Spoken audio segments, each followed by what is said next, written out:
Asambleísta Cristian Vega Quesada de la Revolución Ciudadana, y es que hoy el Pleno de la Asamblea Nacional debate en segunda y definitiva instancia el proyecto de ley para el ahorro y monetización para obtener recursos para la lucha contra la corrupción. Muchísimas gracias, estimado asambleísta.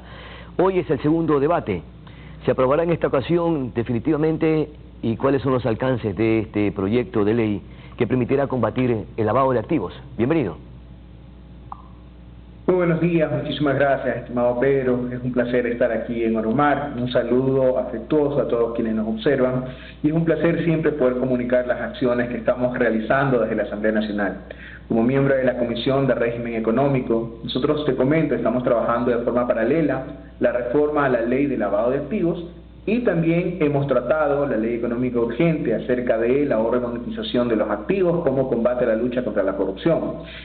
En esencia, esta ley modifica poco más de 5 cuerpos normativos, si mal no recuerdo, pero hay mucho aporte en el tema de la ley de extinción de dominio, ley que está vigente desde el año 2021, pero en este momento se ha querido sobre todo darle una celeridad para que todos aquellos bienes que terminan siendo incautados en operaciones que están en flagrancia puedan tener un proceso acelerado para increpar la justificación lícita de ese bien, indistintamente de la pena o del juicio penal que se está haciendo por el ilícito, de tal manera que si esa persona no puede justificar el origen del bien, el Estado puede hacerse con esos bienes, convertirlos en dinero y sobre todo utilizarlo para esta lucha contra la corrupción que en este momento está viviendo el país.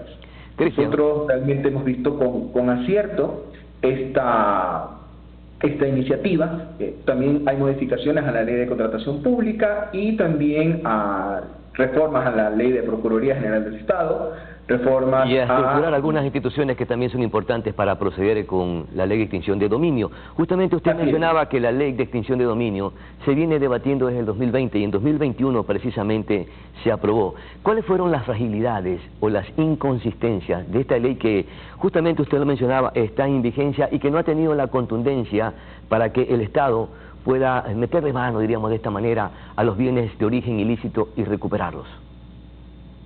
Bueno, realmente, casualmente, por declaraciones del señor ministro de Economía, Juan Carlos Vega, él comentaba de que una de las cuestiones que ellos recibieron una vez que tomaron posesión del gobierno fue una UAFE, una unidad de análisis financiero, desmantelada.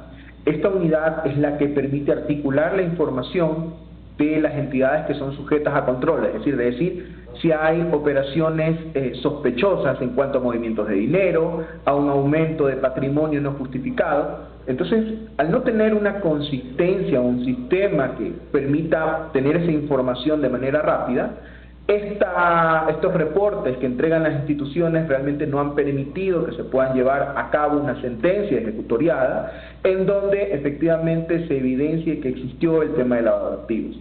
Ese es uno de los elementos y es una herramienta que en este momento se ha considerado para que de todo lo incautado se trabaje en estas herramientas informáticas que le den sostén para que cuando Finanzas inicie la indagación previa y luego determine que efectivamente los ingresos de estas personas no son consistentes con el volumen en términos económicos de los bienes. Voy a poner un ejemplo muy sencillo. En su vida una persona ha ganado $200.000, pero tiene en su poder una finca de $2 millones, allí hay una inconsistencia. Claro. Lo que cabe aquí... A propósito de aquello, en un medio de comunicación a nivel nacional, la UAFE había manifestado que existen más de 1.280 procesos de investigación por lavado de activos entre personas naturales y jurídicas, pero aún no se ha hecho absolutamente nada.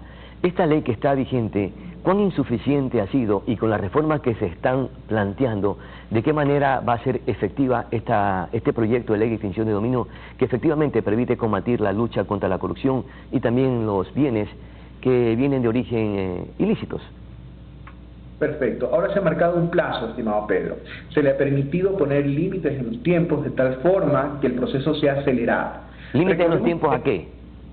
Se limitan los tiempos a que, por ejemplo, la instrucción fiscal, es decir, el tiempo donde el fiscal va a tener que entregar todos los elementos en donde hay la presunción de que el bien es injustificado, es decir, que no hay inconsistencia entre sus ingresos y los bienes que tiene 6 meses para poder concluir ese proceso y poder entregarle a un juez esa documentación para que se inicie el proceso judicial. El periodo de investigación prescribe en 6 meses. En 6 meses la investigación patrimonial, pero la fase previa, que es la indagación previa, esa no tiene un plazo de prescripción, es decir, reúne los elementos y cuando ya empieza la investigación patrimonial es porque le empieza a preguntar a la persona: tengo esta información, justifique. Se llevan los elementos y de ahí se presenta el caso al juez, como máximo 6 meses, pero puede ser menos. El juez conoce, resuelve dentro de la parte civil, porque se va a ir contra el bien, no contra la persona, en la parte civil, que justifique el bien. Hay la sentencia de que el bien es injustificado y procede la extinción de dominio a favor del Estado. Esas 3 etapas están claras ahora o han sido incorporadas en esta ley, lo que le van a permitir al Estado poder hacer de manera acelerada este proceso de extinción de dominio. ¿Y qué pasará, ¿qué pasará con la persona que estaba detrás de los bienes? Porque se le incautan los bienes, usted ya lo mencionó, pero ¿y la persona que está involucrada? A ver, la persona que está en el ilícito, ¿sí?, tiene que seguir un juicio penal. Recordemos que el tema de extinción de dominio es como una mezcla entre la parte civil y penal. Termina con una declaración de que el bien que está siendo investigado es de origen injustificado, no lo puede justificar y se hace la extinción. Eso es dentro de la parte civil. De la parte penal, la persona que fue descubierta en flagrancia con drogas tiene que ser enjuiciada para que en este caso se determine su culpabilidad en la participación del ilícito. Eso ya es penal, ahí va contra la persona. Pero de manera paralela, este proceso permite que investigo la información entre sus ingresos y los bienes. Hay inconsistencias y empiezo a solicitarle de forma paralela ese juicio, esa investigación patrimonial para que justifique el origen de los bienes.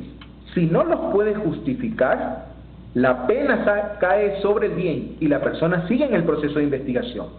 Si la persona, en este caso, por poner un ejemplo, no llega a una sentencia de que cometió el ilícito, pero no pudo justificar los bienes, porque probablemente, a veces sucede eso, hay personas que están dentro del círculo de quienes están en el ilícito, pero son a quienes les ponen estos bienes a nombre y no hay manera de justificarlo. Este procedimiento va a permitir que esos círculos, porque la casuística internacional dice que el que está cometiendo el ilícito en temas graves de narcotráfico, delincuencia organizada, no tiene los bienes a nombre de esa persona, los distribuye dentro de su círculo.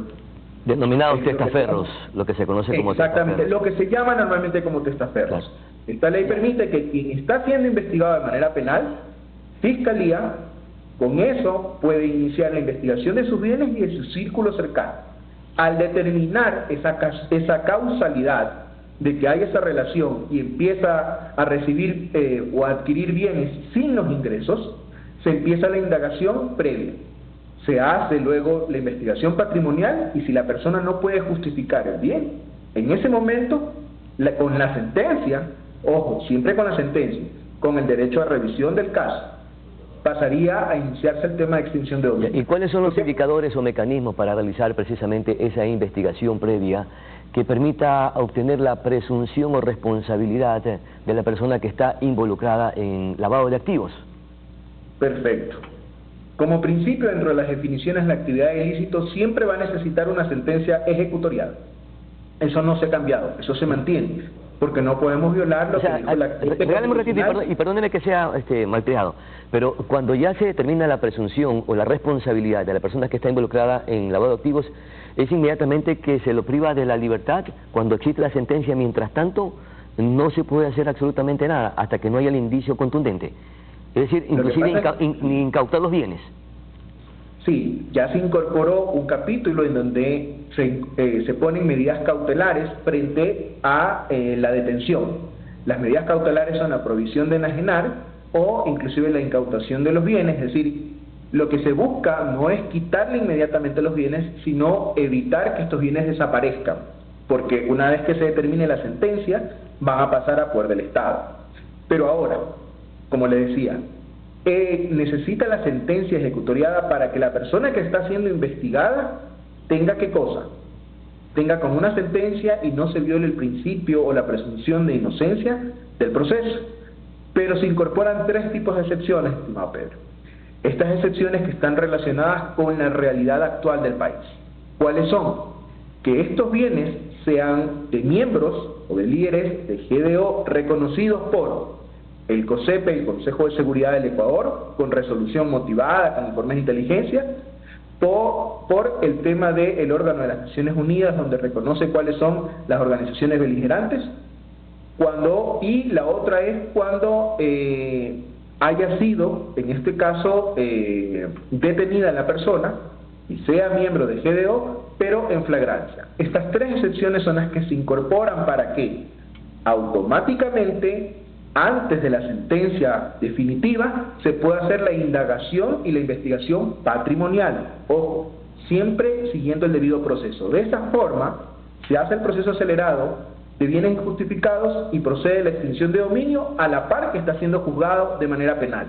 Porque el ilícito, en términos penales, persigue a la persona, y en la parte civil, el bien injustificado y la extinción de dominio recae sobre el bien. Esa es la diferenciación que estamos haciendo. Y cuando se ahora destruye la economía de estas estructuras criminales, definitivamente se debilita ostensiblemente a estos grupos violentos y criminales. Me parece muy bien. Y muchas gracias, asambleísta Cristian Vega, bastante clara su explicación en torno a este proyecto de ley. Y solamente finalmente, ya para cerrar esta conversación, ustedes como Revolución Ciudadana van a votar a favor de la ley de extinción de dominio el día de hoy, que está convocada para las 11:50 de la mañana por el presidente de la Asamblea Nacional. Así es, casualmente conversábamos tras cámara el día lunes en la reunión de la comisión, de la cual soy parte, se resolvió, valga la redundancia, por unanimidad dentro de los 8 miembros que estuvimos presentes, aprobar este segundo informe para que vaya al Pleno. Se han recogido las sugerencias que han hecho la mayoría de las bancadas, sobre todo precautelando que esta ley, que es un instrumento para recaudar recursos y combatir a la corrupción, ¿sí?, no caiga en inconstitucionalidades y luego pueda ser increpada o impugnada en la Corte Constitucional y darle baja. Hemos tratado de guardar las formas y el fondo para que esta ley sea efectiva y eficaz en el objeto principal que todos los ecuatorianos, todos los asambleístas y nosotros como Asamblea Nacional buscamos darle esas herramientas al presidente de la República, que es la lucha contra la corrupción. Muchísimas gracias, Cristian Vega, asambleísta de la Revolución Ciudadana, por participar en Noticias Oromar, y ojalá que a través de esta ley ya no se vuelvan a repetir estos pasajes en serio que incomodaban precisamente a la colectividad, que incautaban los bienes de quienes estaban involucrados en actividades ilícitas y posteriormente